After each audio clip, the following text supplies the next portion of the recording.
Welcome to Something Rhymes with Purple, live. Yes, this is our final show from the Fortune Theatre in London.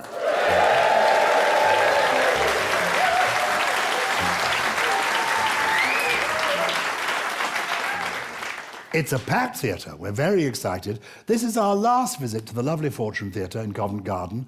And what are we planning to do today? Is it going to be our normal podcast or something a bit different? Do our normal podcast, but I think this is going to be a subject that you know an awful lot about. Taxidermy. Yeah, what's it going to be? That's a good one, actually. We should do one. We haven't done that, actually, and then I can say get stuffed every few minutes. I knew that was where you were going with that. No, we're talking about gossip today. Ooh, gossip. Actually, I was thinking about it. I thought you would love gossip because you love telling stories and tall tales sometimes. But you don't tend to gossip about other people so much.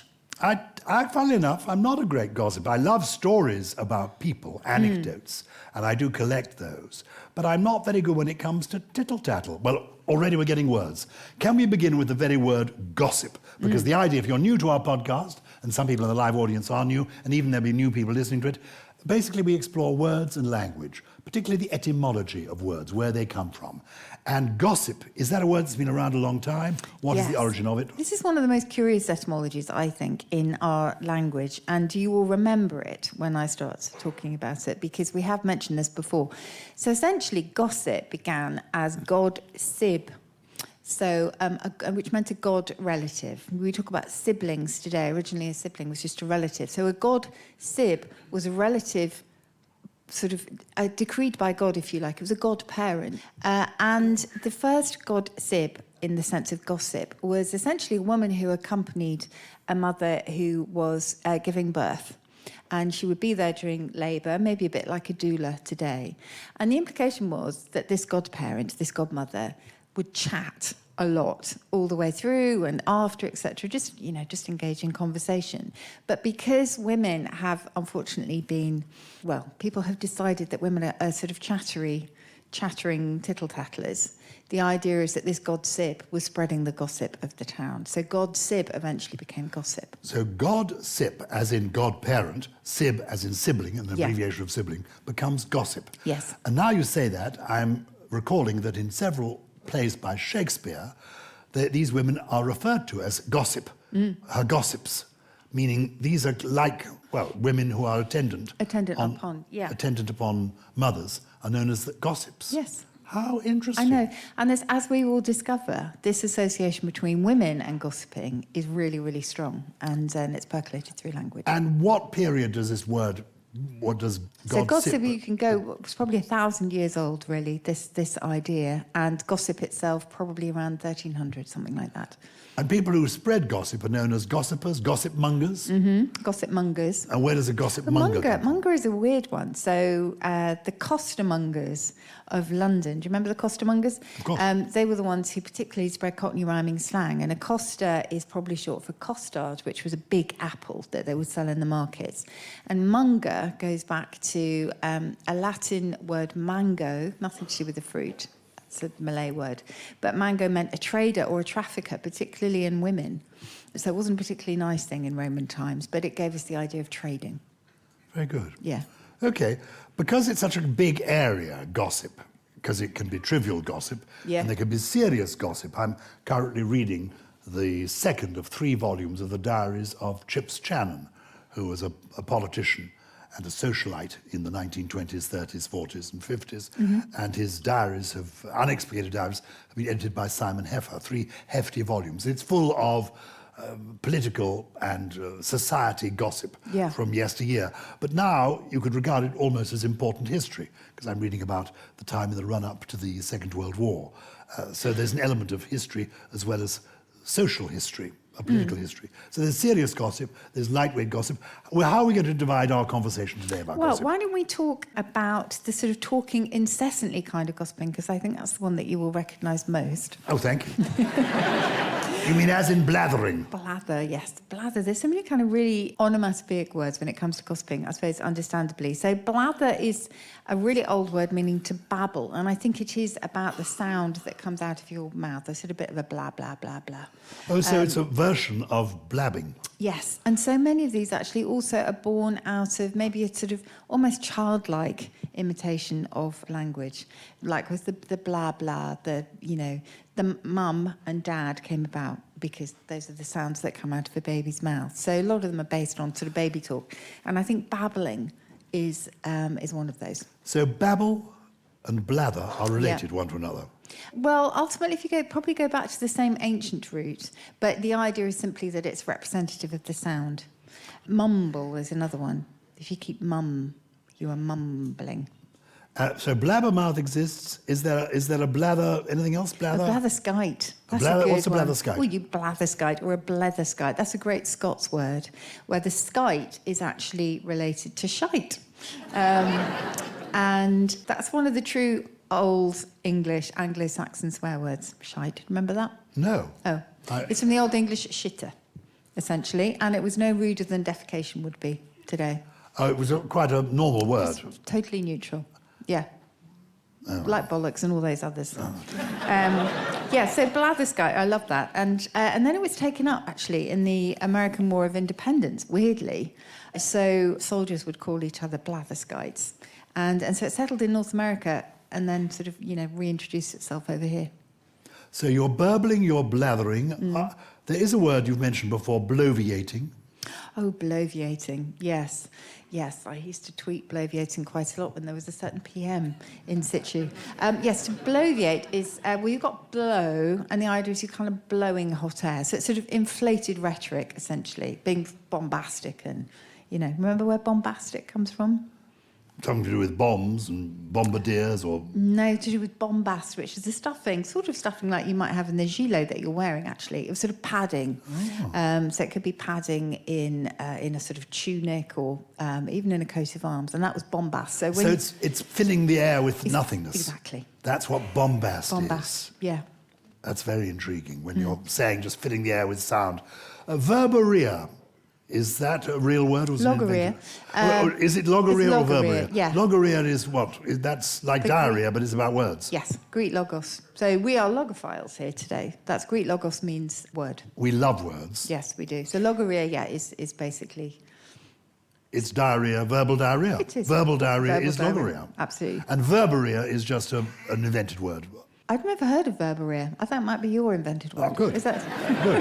Excellent. I'm trying to claim that. How do you spell diarrhea? Diarrhea, D-I-A-R-R-H-O-E-A. Yes. Excellent. Absolutely right. And it goes back to a Greek word meaning to flow. It was nice. So gossiping is chattering away. We sometimes meet up and we chew the fat. Yes. Now, why does that mean making conversation, chewing the fat? Chewing the fat, I think, began as a sort of bit of a maritime tradition. So sailors would often pass the time by literally chewing fat that was left over from their meals, and it would just be like chewing tobacco, really. It would or give chewing you gum. Or chewing gum. A bit of that. And a lot of that, do you remember where the liquid fat went? Weirdly, that was used in things like candle making and various things. So the sailors would collect this liquid fat that was a residue of all these meals, and it would all come together in what was called a slush. So a slush fund was essentially what they would get from selling this fat when they came to port. Good grief. So fat collected on board a ship while sailors are away for many months from the meat they cook. Yeah. They've got pigs on board, they slaughter the pigs, they cook the meat. Fat is left over. Yeah. They kept this. Yeah. The fat was called slush. Yes. And it was collected and sold, and that was the origin of the phrase slush fund. Yes. Isn't language extraordinary? I mean, I have to say, I love knowing you. No, I do. Thank you. Rabbit and pork, is that rhyming slang for talk? It is. That's where we get porky pie from, I think. Oh, really? Go on. If you tell a porky, you're telling a porky pie lie, but I think the talk bit kind of feeds into that. So to gossip is to chew the fat, have a bit of a rabbit and pork. Yeah. But don't get into porkies, because their porcupines are lies. Exactly. Let's move on then from just chattering, the chitter-chatter.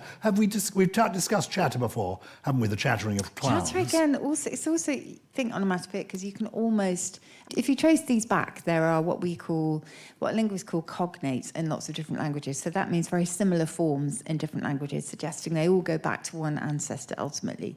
So there are lots of similar words to chatter in other languages. So I think it probably was born from its sound. That's my guess. So let's now go on to gossiping in the sense of spreading the word. Yes, I want to ask you something first. So when you were an MP, was it constant gossip in the Commons, or I always imagine it was a very gossipy place? I was a government whip, and which was one of the most fascinating times of my life was being a government whip. The whip in Parliament is both a piece of paper, you're sent a whip every week, which gives you the business of the week, and the business of each day is underlined either once, literally underlined, there's a line underneath what the business is described as, once, which you don't have to turn up, twice, you do have to turn up, unless you can produce a pair, somebody from the other side who agrees not to vote when you don't vote, so that gives you an excuse not to be there, or it's underlined literally 3 times. That is a 3-line whip, and you have to be there, unless you can produce a doctor's certificate showing you are dead. So it's a document, but also it's a person. And all the parties have whips, and they are designed to help manage the party business within the House of Commons. Now, in terms of collecting gossip, there are also a dozen to 15 people who will be human whips, and all the parties have that. And you would have a part of the country that is yours. I was an MP in the city of Chester, so I looked after the Northwest. And therefore, all the MPs in the Northwest on my side, I knew them, and I collected their thoughts, their worries, their concerns, and I suppose, in a sense, gossip about them. But mainly the gossip I was collecting was what their views were, that they were thinking they were worried about this or worried about that, and you would then feed that gossip in. And this gossip you would go and write down, and in my day, you kept these bits of gossip on pieces of paper in the safe. And nobody could ever remember the combination of the safe, because it was always the date of the birth of the Prime Minister of the day. And the Prime Minister of the day in my day was John Major, and nobody could remember his birthday. He always complained, never got cards. So we had to keep a copy of Who's Who on top of the safe. So this copy of Who's Who was on top of the safe with the page turned down for John Major. And so anybody who came in would just say, oh, it's John Major. We actually underlined the birthday. So it's rather giving away what was in the safe. Yeah. But yes. Okay, thank you for that. So I've always wondered. But yeah, should we move on explore some of that. Onto that kind? I mean, what is all that going to be? Well, have you heard of Clatterfart? I love Clatterfart. I've not heard of Clatterfart. That's a bit like a blatherskite, but that is somebody who will tell anybody anything. So no matter how profound a secret or how silly a secret, they will go around and tell everybody. So the clatter bit that was an very old word for gossiping or running off at the mouth. And the fart bit was just added on as an insult, a childish kind of insult. Very and good. Farts, if you remember, are everywhere in English. The British love a good fart, do they? We love a good fart. Petomane, remember? Oh, Le Petomane. Yeah. He was a professional farter, Le Petomane.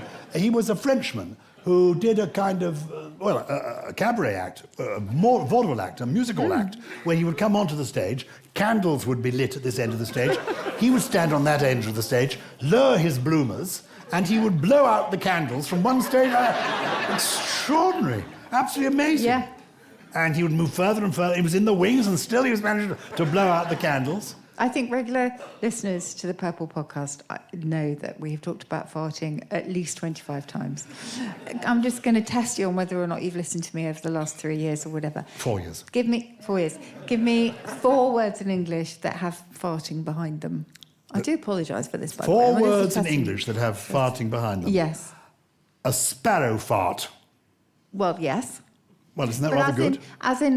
Don't actually have an explicit reference. Farthing. No. Farthing. You see, penny farthing. No, I just mean... Because when you're riding on it, you're so high up, you're breaking wind every time you go, that's it.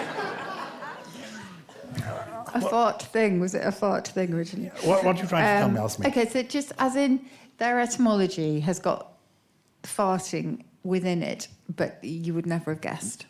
I can't think of any. Feisty. Feisty began as a word for a little farting lapdog. So it was this gets worse, it was a fisting hound. And yes, and it goes back to the German for farting. So I don't want to ask, because there may be young people here, what is a fisting I don't know hound? why they were called fisting hound, but to fist in that sense was also to break wind. Oh, I see. Okay. So feisty, fizzle was to break wind quietly. Going back to Was that a Petermain. little fizzle, darling? Yes, I see. But going back to Mr. Petermain, partridge, because it sounds as it takes flight, it sounds like someone breaking wind. And the churring of the Forgive me, wings. partridge is called a partridge. From péter, which is to break wind in French. How incredible. And The if you're word hoisted by your own When you're petard. singing that at Christmas, a partridge in a petty... If you're hoisted by your own petard, you are... I know that. Pretty Hoisted much. by your own... But I Yes. thought that was an explosion of petard. It is an explosive, but it again goes back to the original explosion or between your legs. Well, there we are. Yeah, sorry. Anyway, that's got nothing to do with gossip whatsoever, except we had the Clatterfart. The Clatterfart. We have also got just interesting ones. We weirdly don't know where the words boy and girl come from, but there is a theory, and this is why I bring it in, that girl and garrulous are linked, meaning because girls are thought to be the chatterboxes. And then also, one of my favourite examples of words that wear their hearts on their sleeve was a secretary, remember? Because a secretary was originally a secretary, a keeper of secrets. Ah. Yeah, so This had is my someone else's secretary. gossip and kept it private. Very good. Yeah. What about conjobbling? Conjobbling. Oh, yes, I put this one into your notes because I love this one. To conjobble is basically to get together with a friend, possibly over a bite to eat and have a good gossip. It's just something about the jobbling. There's another word I think in the West Country, a really old word for gossiping, which is jaffacking. And maybe because it sounds like jaff cake, but I imagine also the idea of sort of, chewing the gossip. Just to sort of finish the loop on the women and gossip. Yes. So, nowadays, kids will talk about spilling the tea. So, the teenager will say, "Oh, I've got some tea for you." And tea has become a stand-in for gossip because it could either stand for truth or it could literally be a reference to the drink, because for a very long time, drinking tea was associated with gossip. So it was called cat lap because cats were often associated with gossipy old women, and prattle broth as well.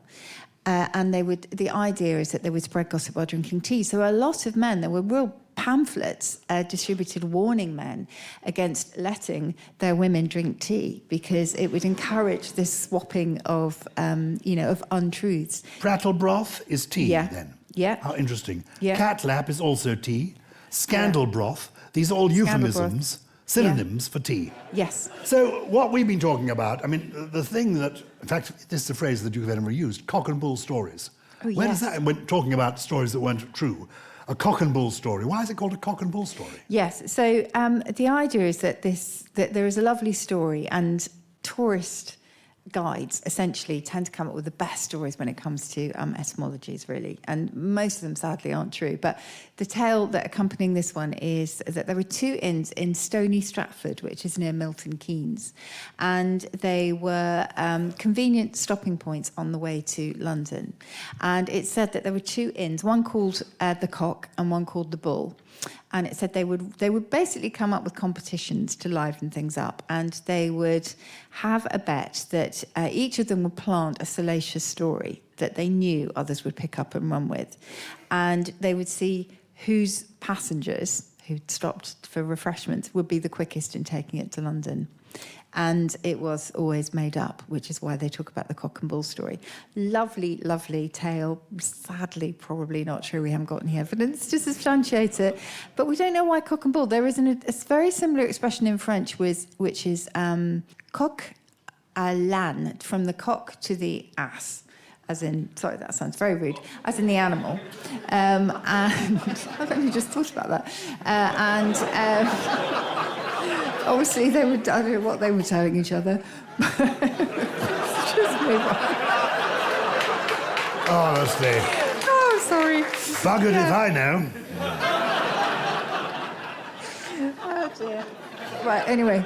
But so people that's talk about talking bull as though... But that's short for bullshit, is bullshit, yeah. So talking bull, that's not the same. BS. So cock and bull is not cock and bullshit, an abbreviation of that. No. Because people say, you're talking cock, meaning you're talking rubbish, don't they? Yeah. No, well, it could be. It could all be part of the same story because there's no bull in the original French expression. Okay. Yeah. Let me just give us a few more. I mean, when we're talking about this kind of gossip that verges on scandal, actually, there's a whole play written by Richard Brinsley Sheridan, The School for Scandal, which there are characters with wonderful names like Snakebite and Mrs. Sneerwell is one of the characters in that. That's quite Dickens. And it's full of, it's pre-Dickens. It's that's mean, yeah. full of scandal. Yeah. What's the origin of the word scandal? So scandal and slander are two sides of the same coin, and they go back to a Latin word meaning a stumbling block, and originally it was a bit like a loggerhead as well. This was a block of wood which very cruelly was attached by a rope to the leg of an animal to stop it straying. And the idea when you're at loggerheads with someone is perhaps it was used as a sort of weapon. But the slander and the scandal originated with that, and I think both of them were applied in the church to things that stopped. It was sort of hearsay or heresy that stopped the pure route for faith. So there were stumbling blocks to faith, if you like. And from there it became attached to things that weren't true, or they weren't quite, well, I suppose there still are heresy, but in a different sort of way. Yeah, earlier than Sheridan is Shakespeare. There's a character in a Shakespeare play called Rumour. Ah. Actually a personification of rumour, someone who spreads rumour. That's all to do with this same territory. What's the origin of rumour? That's French, so we've got that from the Normans. And what is... I think rumour is... I think it's got to do with noise, if I remember rightly. Because they call le bruit is also gossip, isn't it, in French? Le bruit, the rumour going around. Yes, the rumour is. Yeah. We are talking about gossip today in all its manifestations. And you know what we haven't touched upon is... well, other kinds of gossiping, you know, letting the cat out of the bag, revealing a secret. That's a sort of gossip. Cat out of the bag. Why is it so called? Oh, gosh, yes. Well, this one takes us back to markets particularly in the Middle Ages, when quite often what was thought to be a pig was seen to be quite valuable in terms of the meat that it could yield. And animal lovers look away, really, because instead of a little piglet being bought in a sack, quite often any shady dealer might substitute a poor little kitten. I mean, both of them poor animals. So when the purchaser got home and they opened the bag, it would be a kitten rather than a pig. That was the idea. So it was a selling ruse. A little bird told me. Where does that come from? Yeah, well, I did look this up. So the first reference was 1546, and it is from Proverbs of the English tongue. And it says, I did lately hear by one bird that in mine ear was late chanting, which is quite sweet. So essentially, it's just little birds bringing messages. But remember that the origin of jargon is the Anglo-Norman jargoon, meaning the chattering of birds, because... to anybody else, it's meaningless, but to them, it makes perfect sense, which is the idea of jargon, because it's a sort of tribal thing. So the idea is that sort of birds carrying messages, which only you probably could understand. I heard it straight from the horse's mouth. Why would a horse be telling you? I mean, what does that mean? Heard it straight. I mean, we know what it means. I heard it straight from the original source. Yeah. Heard it straight from the horse's mouth? Well, I think it's if you go racing and you are placing a bet on a particular horse, the best kind is if the horse itself told you that it was going to win. That's the idea. So you've got a direct source, is the idea. Now I think it's the opportunity for us to involve this wonderful audience. Yes. So should we bring the lights up so we can see everybody on all the different tiers? On so I can actually see people.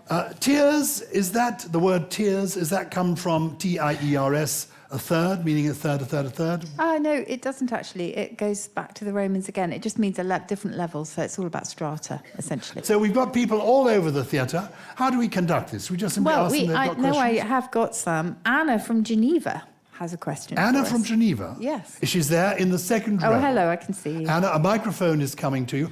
Tell us, first of all, what you were doing in Geneva, when you were last there, why you're here. I live in Geneva, I grew up in Geneva, and I'm here to see my daughter, to see you. Excellent. Aww. Your daughter is with you? Ruth. Yeah. Well done. Hi. So what is the question, Anna from Geneva, you would like to ask us? So the question I had, my mother and her father before her, they always had this funny word, which actually is in line with what we were talking about today, which is fiddlesticks. And I wondered what the origin of that expression was. Fiddlesticks. It's brilliant. No one knows, sadly. So I know, I would love to... So it was a euphemism, we're talking about euphemisms for the devil, actually. So again, it was another way of not mentioning the devil. But why it has anything to do with the sticks of a fiddle? Because it doesn't really, or a violin bow, for example. We're just not sure. Maybe it's because it's so satisfying. But I will tell you, when it was first used... It's a great word. Oh, fiddlesticks. Yeah. I mean, it is another of those words that begins with F. And often one is looking for euphemism. No, seriously. Yeah, it's true. Fudge. Yeah. Yes, exactly. Yeah. So in Flamingo. the 14th century, in the 1400s, so 15th century, you have the devil rides on a fiddlestick. So there's a fine commotion. So you'll find that there, and that's Shakespeare used that as well in the Henry IV. The devil rides on a fiddlestick. Not to care a fiddlestick. That is from, the 1700s. And fiddlesticks end in the 1600s, but it just says it comes from... A fiddlestick is useless without a fiddle. So maybe it's something to do with that. Fiddlesticks, it's useless, it's just a stick without the fiddle. Yeah, What it does good sound is it really for? satisfying though, but yes, origin unknown. Can I say how awful this must be to have flown all the way from Geneva? Oh dear. It's like having come to the mountain and you've climbed up the mountain, there is the prophet, and you ask the prophet the question, and she says, well, I'm buggered if I know. I'm so sorry. What was can I ask what did the flight cost you? Because... Lovely. Any other questions up on high? We'll take them in tier turns. Hello. Oh, hello. So I'm originally from Cumbria. My name's Claire, and my mum always says something soft as clarts. Oh, yes. But my brother-in-law thinks she's making it up. No. Is it? Clart. Oh, plodging through the clart. Yes. To plodge is do you remember, to wade into the boggy ground, and clart is exactly that. It's a variant on clout, which was a clod of earth. Did you know that cloud also is related to clod because they look like clods of sort of the word things. Cloud, those beautiful fluffy things in the sky, is related are related clod. to Cumbrian sods of earth. Yes, and clodhoppers and all of those. But anyway, clart, it is. Is this a Cumbrian phrase then? Well, she's from Cumbria as well. Same place, never heard of it. Oh, okay.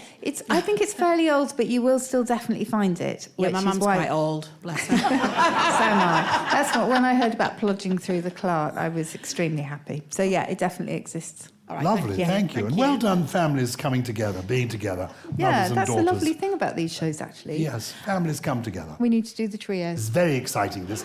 Okay, so my first word was colporteur. Colporteur. And how's that spelled? As in the famous American composer, songwriter? C-O-L-P-O-R-T-E-U-R. See that spelled again? C-O-L-P-O-R-T-E-U-R.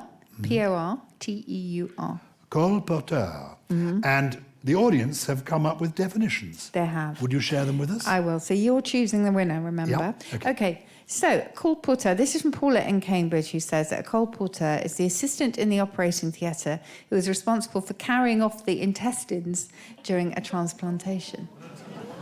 Ooh, that's very clever. Chloe in Sherwood Forest says it's one who sees hills to the left. Port, starboard. Ah, very good. Colporteur. Oh. Very good. Oh. And this is from Jane in Plymouth. A London porter who thinks anything goes. That's very clever. I love that. That's clever. Yes. And this is from Stephen in County Durham, from County Durham. A toilet based on coal linking to the colon, port suggesting the destination for the colon, and the noise often made by the next visitor. Okay, I'm going to start this again. The toilet is based on coal linking to the colon. Port suggests the destination for the colon, and the noise often made by the next visitor to the toilet once the colon port has been used. That's very clever. Okay. I've got to choose a winner. Yes. Well, I'm going to choose, and then I want to hear from you what the real meaning of colporteur is. I'm going to choose the assistant in the operating theatre who's responsible for carrying off the intestines during transplantation. Paula in Cambridge, you're winning a T-shirt.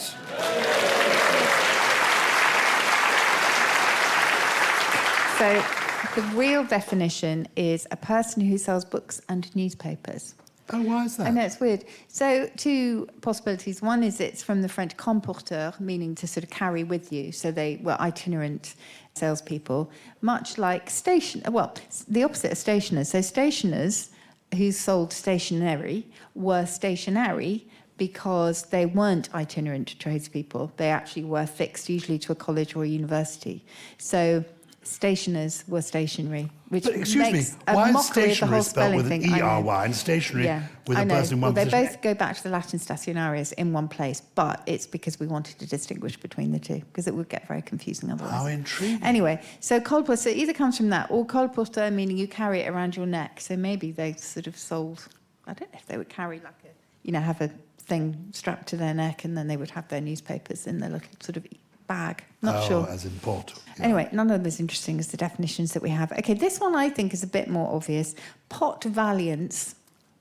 And Rupert in Avon Dasset says, a pot valiance is a good effort from a saucepan. Like that one. Sarah in Wallington says, pot valiance is the ability to keep a beer steady on a belly. Oh, I like that. Yeah. And Andrew in Leighton Buzzard says, it's a chance meeting with your weed dealer. That's very good. Which one are you going to go for? They're very, very clever ones, aren't they?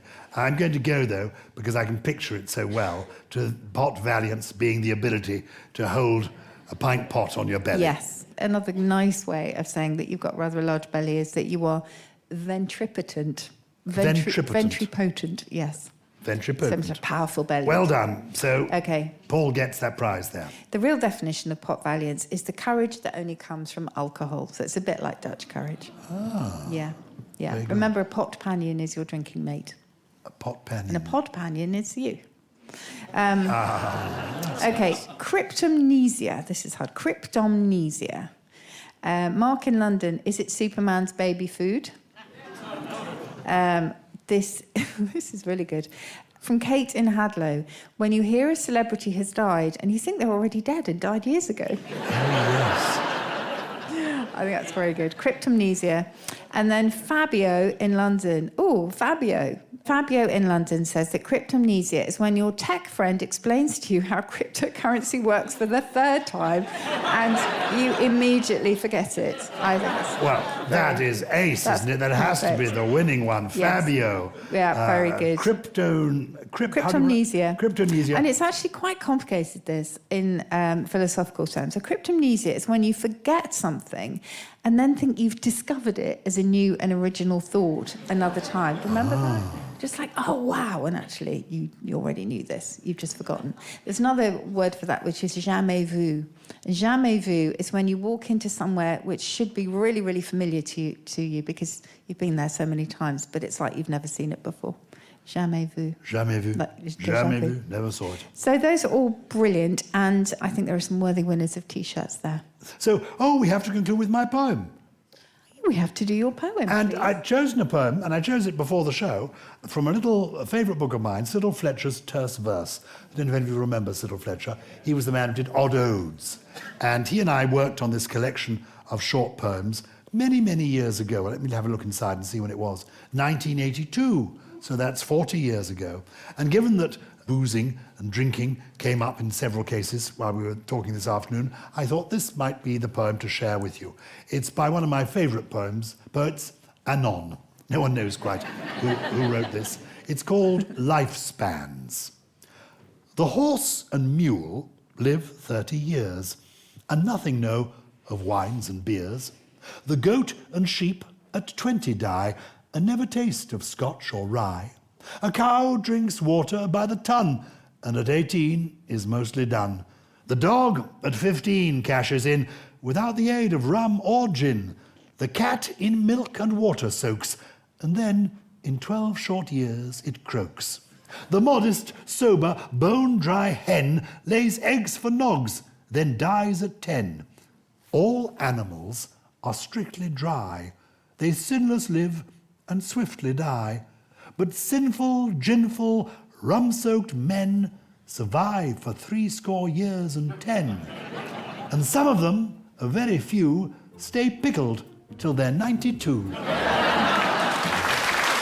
That's brilliant.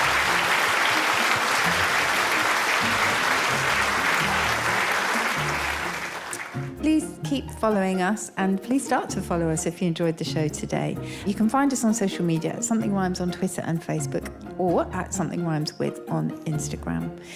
Something Rhymes with Purple is a Something Else and Sony Music Entertainment production. It was produced by Harriet Wells, who's here in the wings with us, alongside Sam Hodges and Andrew Quick from Tilted for the live shows. Additional production came from Chris Skinner, Ollie Wilson, Jen Mystery, Teddy Riley, and... I've got some hot goss about him. It's Gully. Golly. Oh, can't wait. Thank you for being with us. That's been Something Rhymes with Purple.